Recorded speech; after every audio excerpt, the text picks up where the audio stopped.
행복 방정식, 성공 방정식이라는 게 무조건 독보적인 1등이 될 수 있어야 성공할 수 있다, 행복할 수 있다. 근데 지금 제가 욕먹을지 몰라도 전교 1등은 하지 마. 엑소쌤 안 해준다고 해서 엄마 아빠한테 말해. 5년, 10년 뒤에 한번 두고 봅시다. 어떻게 될지. 인생의 행복은 속력이 아니라 방향이다. 유쾌한 밤!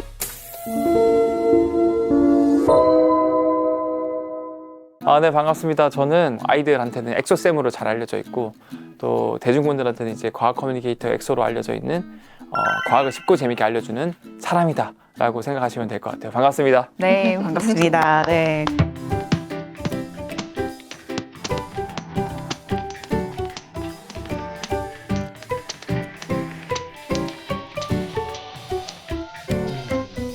우리 아이돌 가수 엑소보다 선생님이 먼저 엑소로 활동하셨잖아요. 네. 정확하게는 활동했다기보다는 네. 제가 네. 그 엑소라는 닉네임을 차용하게 된 계기가 네. 저는 이제 과학자였어요. 그래서 연구를 하는데 우리 몸도 세포로 이루어져 있거든요. 근데 우리 세포들도 사실 서로 얘기를 하고 싶어요. 새끼손가락에 있는 세포가 발가락에 있는 세포랑 얘기하고 싶으면 얘도 편지를 써요. 아주 작은 편지를 써서 포장해서 작은 택배라는 걸 분비를 하거든요. 그게 분비돼서 발가락 세포까지 전달되면 발가락 세포가 그 메시지를 받을 수 있어요. 세포가 분비하는 아주 작은, 세상에서 가장 작은 택배 이름이 엑소좀이에요. 그래서 저는 세포와의 신호 전달 그런 거를 연구를 했고 그 엑소좀의 앞글자를 따서 엑소라는 닉네임으로 활동을 하기 시작한 거죠. 네. 그 엑소 별칭의 뜻만 이야기를 듣는데도 뭔가 굉장히 재밌게 설명해 주세요. 네, 아이들이 감사합니다. 네. 금방 알아들을 수 있을 것 네, 같아요. 네. 여기서부터 여기까지라니. 네. 그 아이들에게 사랑받는 비결이 있을 것 같아요. 엄청 좋아한다고 들었거든요. 일단 아이들한테 사랑받으려면은 사랑을 줘야 돼요. 그래야 사랑을 받을 수 있죠. 근데 지식 전달 전에 제일 필요한 거는 관심이고요. 근데 그런 관심은 아주 사소한 것에서부터 오거든요. 저는 이제 구글하는 플랫폼에서 아이들이 실시간으로 이제 수업을 해요. 제가 녹화를 해서 하는 게 아니라.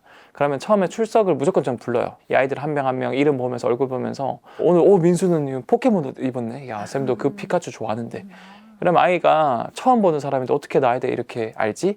그리고 내가 이거 신경 썼는데 이거 관심 가져주네? 그럼 그때부터 딱 유대감이 생기는 거예요. 그 다음부터는 결국에는 아이들도 자기들만의 세상이 있고 자기들만의 트렌디함이 있거든요. 예를 들어 바다 탐험대 옥토넛이라든가 포켓몬이라든가 뭐 아기 상어, 베이비 샤크 뭐 이런 것들이 아이들한테 정말 트렌디하잖아요. 그런 것들을 제가 공부해서 그런 것들을 메인 디쉬로 놓고 거기에 이제 과학 이론 이런 것들을 몇 개만 해주면 아이들은 자연스럽게 거기에 빠져들 수밖에 없어요. 그 다음부터 아이들이 스스로 다 찾아서 과학을 좋아하게 되거든요. 그래서 억지로 먹이려고 하지 마시고 좋아하게 만들어야 된다. 결과적으로 지식은 인터넷 검색하면 다 나와요. 그래서 뭔가를 가르쳐 준다는 느낌보다는 그 아이가 스스로 찾아볼 수 있게 그 분야를 흥미를 가질 수 있게 유도를 해주는 방법이 결국 유대감 형성, 관심을 가져주는 거. 그 다음에 그런 아이들이 자연스럽게 좋아질 수 있게 그런 분야들이 약간 트렌디한 아이들이 좋아할 만한 그런 분야나 그런 것들을 같이 섞어서 전달을 하는 게 저는 되게 도움이 됐었어요. 네. 선생님 수업 이야기도 좀 잠시 들어보고 싶은데 네. 선생님 이번에 수업 여신 것 중에 그 과학으로 성교육을 네네. 배우는 수업이 있었는데 네. 신기했어요. 네. 과학으로 성교육을 할 수 있다는 네. 게 저희가 좀 부모님들이 많이 보시니까 조금만 알려주고 가셔도 되는지 여쭤보고 힘드시면 괜찮고요. 예. 그러니까 과학으로 배운 성교육이라는 게 별게 네. 없어요. 네. 지금 생각보다 제가 과학 수업 많이 가르치면 아이들이 특히 이제 인체 대탐험이라는 수업이 있는데 거기서 악이 어떻게 생겨요? 그리고 쌍둥이 어떻게 생겨요?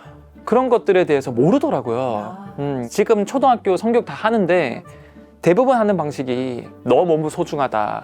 몇 살 때 이제 음모나 겨드랑이 털이 난다. 뭐 당연히 중요한 개념이지만 좀 더 과학적으로 파고 들어가 보자라는 거죠. 아이들은 그런 걸 원하거든요.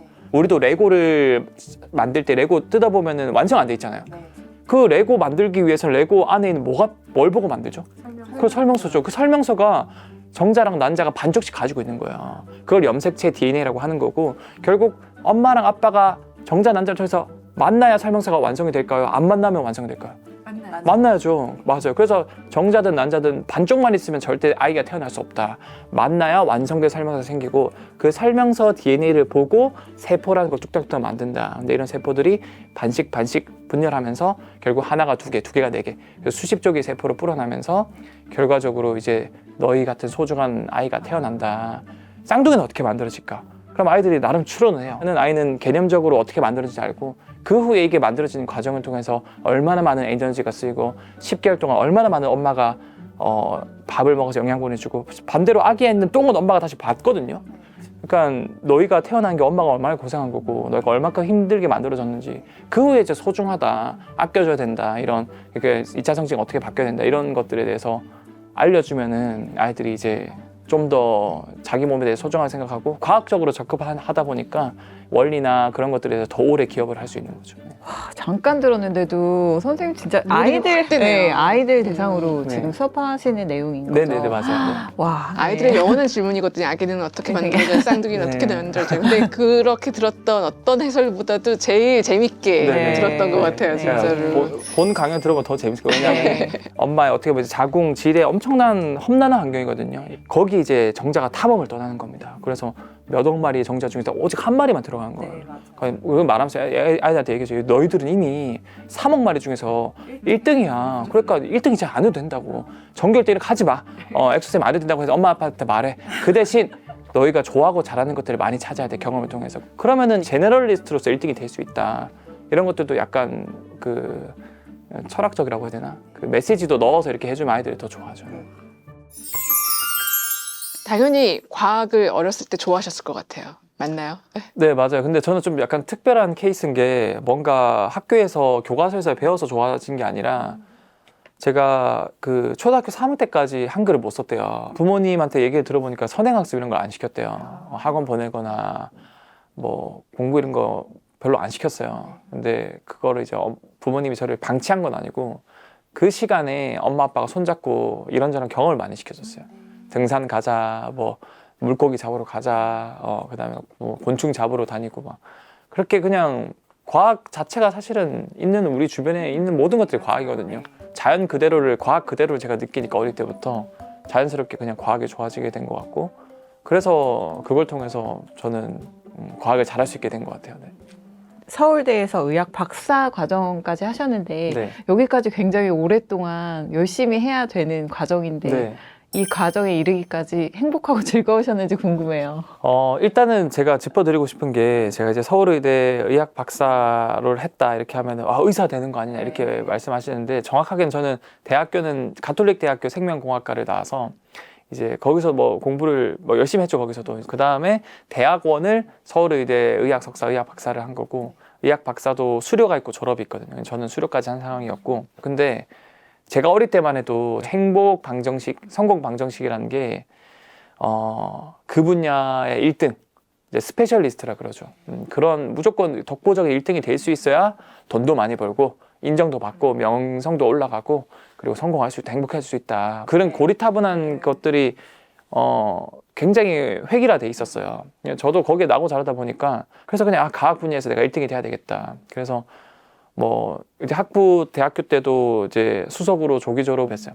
그다음 서울의대 와서도 막 1억이 넘는 장학금도 받아보고 그다음에 SCI급 논문도 뭐 몇 편 써보고 해도 안 행복한 거예요. 그렇게 나는, 1등을 하고 있는 것 1등도 같은데도. 하고 최우수 장학금도 받고 했는데 그냥 끊임없이 경쟁이고 이거를 1등이 조금만 그냥 뭐 내가 흐트러지면은 바로 내려와 버리는 상황이고 저보다 훨씬 훌륭하신 분들도 너무 많이 계시고 심지어 노벨상 받은 분들도 자기보다 훌륭한 분들 많다고 그러는데 그러면 80억 인구 중에서 그 80억 명 중에서 제일 위만 1등 할 수 있는 거 아니야 이 구조가?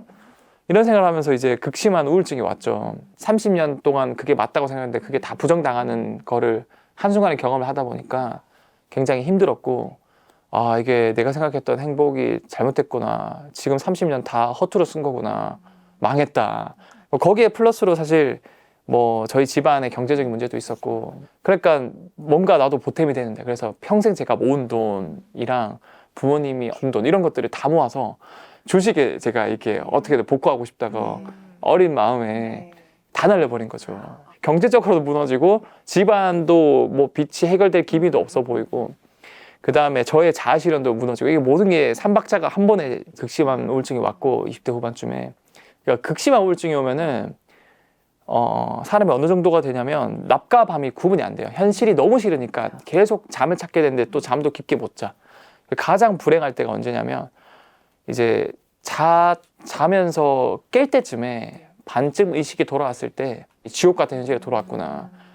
그 정도로 되게 힘들었는데 저도 나름 생존 본능이 있다 보니까 또 과학자다 보니까 이겨내려고 어느 순간 이제 발버둥을 치더라고요.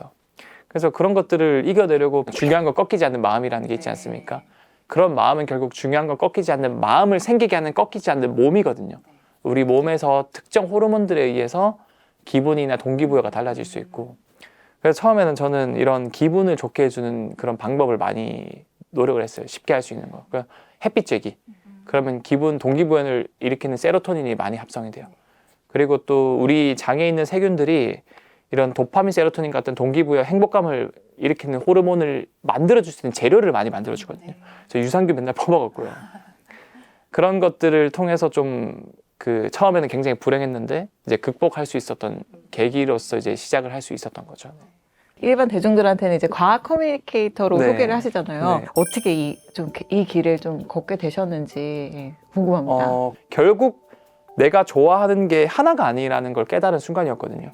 과학을 좋아하지만 설명하는 걸 되게 좋아하는 걸 뒤늦게 깨달은 거예요. 과학이란 걸 이용해서 사람들 앞에 서서 쉽고 재밌게 설명해 줄 수 있는 사람은 거의 나밖에 없네. 지금 대한민국에 이런 사람이 없네. 결국은 내가 좋아하고 잘하는 것들을 찾아서 문장화 시키면은 명사에서 동사가 되면은 끊임없이 내가 뭔가를 행복하게 할 수 있겠구나. 그게 필요로 하는 수요층이 있는 곳이면 어디든. 그래서 저는 그때부터 이제 제 꿈을 과학자를 지우고 과학을 사람들에게 쉽고 재밌게 알려줄래요 라는 문장으로 만들었고, 한 달에 막 10만 원, 20만 원만 벌어도 정말 행복하고, 예전에 과학자였으면 무조건 연구만 하는 분이었으면 이제는 뭐 유튜브에서 출연 가능하고, 이렇게 한겨레 유태한 밤에서 출연 가능하고, 또 뭐 팟캐스트 또는 강연, 오프라인 강연, 그러니까 모든 분야의 과학을 쉽고 재밌게 필요한 분야면 제가 이제 일을 할 수 있게 된 거였죠. 네. 저는 사실 우리 40에 가까워서 사자는 계속 저에게 네. 물음표를 던지고 있네요. 늦는 건 없어요. 왜냐하면 이제는 4차 산업혁명 시대가 오고, 그리고 암이면은 불치병까지 치면 이제 치료율이 90%가 넘는 그런 치료 기술이 나오거든요. 특정 암에 대해서. 이런 것들이 점점 이제 적용되고 광범위화되다 보면은 우리가 건강하게 150세, 200세까지 살 수 있는 시대가 곧 올 거란 말이죠. 그러니까 아이들도 물론 해당되지만 알파 세대뿐만 아니라 MZ 세대나 그 윗세대 모두 이제는 건강하게 오래 살기 때문에 여러분들도 바뀌어야 된다는 거죠. 왜냐하면 사실 정년이란 게 정년이 아니잖아요. 그렇죠. 네. 맞아. 정년하고도 너무 길어요. 남은 시간이. 그러니까 대기업도 지금 40대 후반이면 다 공고사직 퇴직을 하고, 요즘엔 40대 초반도 막 이렇게 희망퇴직하고 하잖아요. 그러니까 평생 직장이라는 개념이 없기 때문에 이 직장이란 단어랑 직업이란 단어를 동일시하면 안 된다는 거죠. 40대 후반에 퇴직하면 남은 50년, 100년, 150년을 어떻게 살까를 고민해야 되는 시대인데, 어떤 직업이나 어떤 환경이 바뀌더라도 스스로 찾아갈 수 있는 유연한 사람이 된다는 거예요. 그게 융합형인지고요. 네. 옛날과 달리 좀 교육 방식이 확실히 바뀐 거잖아요. 네. 이런 교육을 받는 친구들의 질문도 달라졌을 것 같은데 네. 혹시 친구들이 그 선생님한테 던진 질문 중에 기억에 남는 질문들이 있으세요? 저는 딱 그 아이들이랑 얘기할 때 제일 중요한 게 과학 지식 전달은 두 번째고요. 무조건 질문 많이 하게 해요.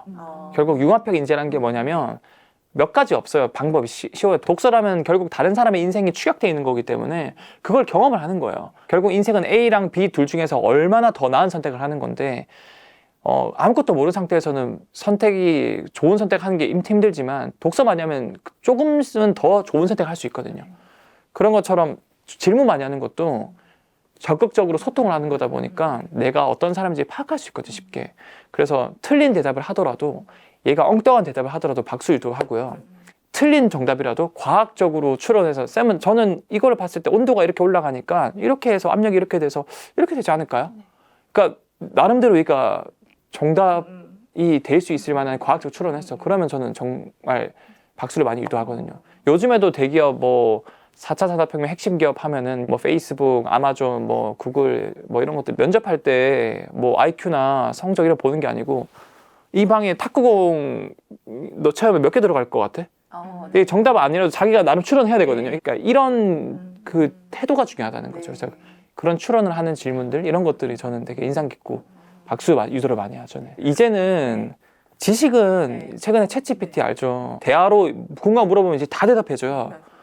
저는 지금 챗GPT 정말 활용 많이 하고 있거든요. 공부할 때도 제가 예전에 논문 다 찾아봤거든요. 근데 얘가 다 찾아줘요. 그러면서 이걸 요약해가지고 답은 다 내려주는 시대라는 거죠. 이제는 결국은 질문을 잘해야 되는 사람이 융합회 인재가 될 수 있고, 그런 사람은 단순히 주입식으로 IQ 높은 사람이 아니라 제가 방금 말씀드린 그 스스로 생각해서 추론할 수 있는 사람, 그런 사람들이 결국 융합회 인재 성공할 수 있는 사람이고, 그런 사람이 되려면 어릴 때부터 결국은 스스로 생각하고 좋아하고 잘한 것을 찾는 아이들, 그런 아이들이 될 수 있는 거죠. 네.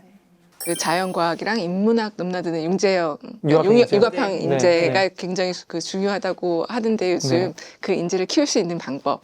누구든 융합회 인재가 될 수 있어요. 그래서 굉장히 사교적이고 좀 적극적인 융합회 인재들 얘기 보면은 사람들 얘기도 되게 잘하고 친화성도 되게 높고, 이게 하이 터치, 하이 컨셉이라 그러거든요. 그런 사람들은 실제로 호르몬이 좀 달라요. 그래서 옥시토신, 바소프레신이라 그러는데, 그런 호르몬이 나오면 되게 정이 많고 되게 사교적이 그렇게 되거든요. 근데 그렇게 될 수 있는 방법이 별로 어렵지 않아요. 그냥 엄마 아빠랑 또는 친구랑 되게 막 나 부끄러운데 오글거리는데 사랑이란 표현 많이 하고 한 10초 20초 오래 안아주세요. 그러면 몸에서 옥시토신, 바소프레신 호르몬이 나오는 거거든요. 이런 호르몬이 실제로 성격에 굉장히 융합적으로 유대감, 정을 많게 해주는, 사교성을 높여주는 아이로 바꿔준다는 거죠. 그 다음에 좀 더 장기적으로 제가 말씀드린 것처럼 대부분 대한민국 태어날 때부터 죽을 때까지 뭐 금수저를 물었니, 흑수저를 물었니, 누가 어디 청약 당첨됐니, 누구 아들내미 어디 서울대 어디 갔니, 뭐 누가 어디 집 샀니, 차 샀니, 끊임없이 비교, 멸시, 질투의 환경에 노출돼 있다 보니까 죽을 때까지 내가 어떤 사람인지 몰라요. 그러니까 내가 어떤 사람인지 모르니까 뒤늦게 내가 살아온 길이 맞나 보고 후회하고 우울증에 빠져버리고, 이게 결국 극단적으로 선택해 가는 경우가 많거든요. 독서 많이 해가지고 좀 더 내가 객관적으로 내가 어떤 사람인지 파악하는 거. 그리고 여행하는 것도 되게 도움이 돼요. 근데 여행하는 게 몇백만 원짜리 상품 이런 게 아니라, 패키지 아니라, 동네 산책이라도. 맞아요. 그냥 지하철 타고 아무 역 내려봐요. 새로운 장소 가는 게 여행이거든요. 그렇죠. 그러면 뇌과학자들이 말하는 게 새로운 장소 가는 게 뇌세포들이 굉장히 활성화되고 뇌 가소성이 늘어나요. 이게 메타인지가 또 늘어날 수 있거든요. 그런 쉬운 방법들을 통해서 결국 내가 어떤 사람인지 파악해서 융합회 인재로 성장할 수 있다. 동기부여나 용기가 생기면은 이제부터는 이제 찾아 나서는 거죠. 자기가 어떤 사람인지를. 이 엄마를 키우는 입장에서 아들들이 되게 도망가거든요. 안아주려고 하면 어떡하죠? 근데 아기가, 그러니까 아들이 막 싫어해도 네. 사실 그게 다 느껴요. 그래서 막 이렇게 해도 이게 쌓이거든요. 그리고 막 그 오글거려 하면서 다 호르몬이 나와요. 이게 점점 유연해지면서 애도 언젠간 표현합니다. 엄마 이렇게 안아줘, 이렇게. 포기하지 않아야겠네요. 네, 포기하지 않아요. 그래서 꼭 오래 안아주는 거. 네. 네. 사실 이게 뭐 과학으로 미래를 예측해 볼 수 있나 막 이런 얘기 막 하는데 네. 제가 오늘 페북에서 하나 봤던 게 그거예요. 인공지능이 되면은 사라질 직업. 네네. 앞으로 뭐 인공지능이 대체할 수 없는 직업 막 이런 것들 정리해 놓은 게 다 무의미하다. 막 그냥 여러분들이 생각하는 그 선망되는 직업이라는 개념 자체가 다 사라질 거라 저는 생각을 해요. 이제는 점점 급변하고 있는 거고, 이게 곧이에요, 곧. 그래서 틀이라는 걸 버려라. 틀을 깨라. 타이틀을 버려라. 결국에는 살아남으려면, 그러니까 살아남다기보다는 행복해지려면은 이거 문장화 해야 될 수밖에 없어요. 그러니까 제가 그 FM 대행지 라디오를 하는데 수요일 코너로 이제 최태성 선생님이라고 한국사 역사는 최태성 이렇게 하는 분 있어요. 그분이 예전에 그런 말을 했어요. 이제 꿈은 명사가 아니고 동사가 돼야 된다. 근데 저도 살아보니까 그게 맞더라고요. 근데 그 동사가 되면서 결국 스스로 능동적으로 생각하고 능동적으로 질문할 수 있는 아이가 되는 거거든요. 어른이 되는 거거든요. 그래서 앞으로 펼쳐질 미래는 뭔가 직업이나 이런 것들의 직업의 개념이 아니라 이제 거꾸로 말하는 거죠. 업직, 창직의 개념이라고. 본인이 스스로 이제 직업을 만드는 시대가 오는 거고, 저도 어떻게 보면 과학 커뮤니케이터가 제가 직장 직업이 없다 그랬잖아요. 제가 첫 세대라고 저는 생각을 해요. 근데 그게 어떤 이름으로 나올지는 저도 잘 모르겠어요. 초등학생들 수업을 많이 하시니까 네. 하다 보면 뭐 관심사도 바뀌고 하다 보면 조금 흥미도 잃을 수 있고 하면 왜 근데 엄마들 입장에서는 이거 좀 꾸준히 했으면 좋겠는데 뭐 네. 그렇게 생각들도 하시잖아요. 그런데 그럼에도 불구하고 그냥 다양한 기회를 아이들한테 줬으면 그게 하시는 학부모님들이 바람인 거죠. 많이 네. 착각하시는 게 네. 아이는 그거에 대한 걸 경험했을 때 그 지식은 까먹을지 몰라도 그때 느꼈던 감정이나 그때의 그런 기분은 기억하고 있거든요. 쉽게 흥미를 잃어도 그것도 좋은 태도예요. 이거 한번 경험해봤잖아요. 좀 더 좋아하는 거, 잘하는 것들 찾아 나가는 단계니까. 근데 그게 사실은 돈을 많이 투자한다고 되는 게 또 아니거든요. 이게 사실은 제가 그 마지막에 하고 싶었던 말인데, 그 부모님이 막 엄청 부잣집 부모님이 엄청난 돈을 들여가지고 이것저것 체험을 시켜줬어요. 막 몇백만 원 체험도 시켜주고. 집에 갈 때 이제 애한테 물어봤어요. 이제 궁금하잖아요. 뭐가 제일 재밌었어?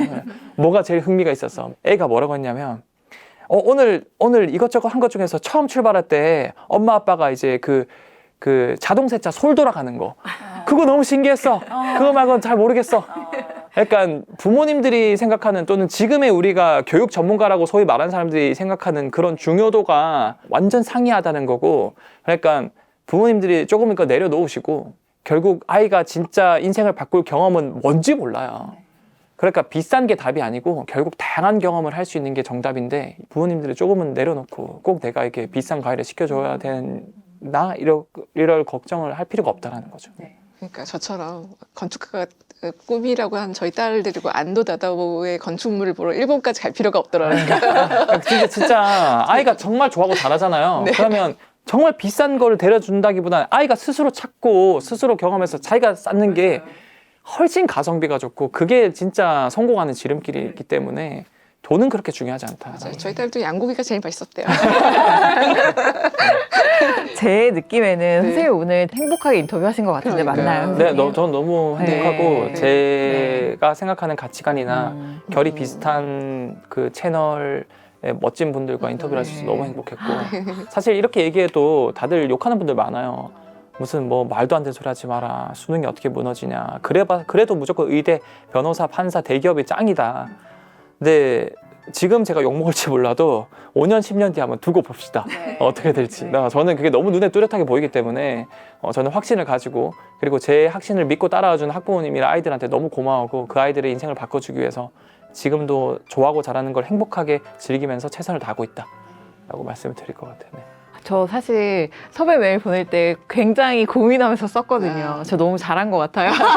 기억에 남는 저희 인터뷰일 것 처음에 같아요. 그 요청이 왔을 때 네. 제가 요청이 너무 많이 오거든요. 네, 그리고 맞아요. 출판 요청도 지금 몇백 건이 왔어요. 근데 다 제가 거절하고 있어요. 그러셨구나. 근데 한 번 더 이렇게 취지나 이런 거 읽어보고 네. 아, 결이 맞구나 해서 네. 그래서 네. 선생님 감사합니다. 네, 그러니까요. 아닙니다. 네. 네. 눈물 날 것 같네요. 학생들도 아마 많이 보겠지만 또 부모님들께서 또 많이 보실 것 같거든요. 네. 그 부모님들께 끝으로 좀 네, 혹시 못다 하신 이야기 있으시면 좀 더 말씀해 하고 싶은 주시면 이야기. 좋을 것 같아요. 네. 네. 그 마지막으로 제가 부모님들께 드리고 싶은 말은, 여러분들 인생의 행복의 지름길은 이 속력이 아니라 방향이거든요. 아무리 속력이 늦어도 내가 좋아하고 잘하는 올바른 방향만 찾으면은 결국 그게 시속 1000km, 1000km보다 더 빠른 거예요. 그러니까 결국은 얼만큼 빠르게요. 그게 가장 대표적으로 선행학습. 초등학생이 고등학교 수업을 배워요. 그게 정답이 아니라는 거죠. 결국 아이가 늦어도 괜찮아요. 저도 초등학교 3학년 때까지 한글도 몰랐어요. 근데 결국은 제 또래 친구들 전부 다 저 멋있다고 존경한다 그러거든요. 저는 그 돈이 행복이 목적이 아니라고 생각을 하지만 돈도 많이 벌게 됐어요. 저는 제 최종 목표가 학교 설립이랑 공교육 시스템을 바꿔보고 싶어요. 모두가 1등이 될 수 있는 그런 교육 시스템으로. 그러니까 정답은 여러분들도, 그리고 자녀들도 그 방향을 느리더라도, 거북이의 속력이라 하더라도 방향을 잘 잡을 수 있는 인생을 사셨으면 좋겠습니다. 네, 감사합니다. 네. 오늘 나와주셔서 감사합니다. 네, 감사합니다. 감사합니다. 감사합니다. 네.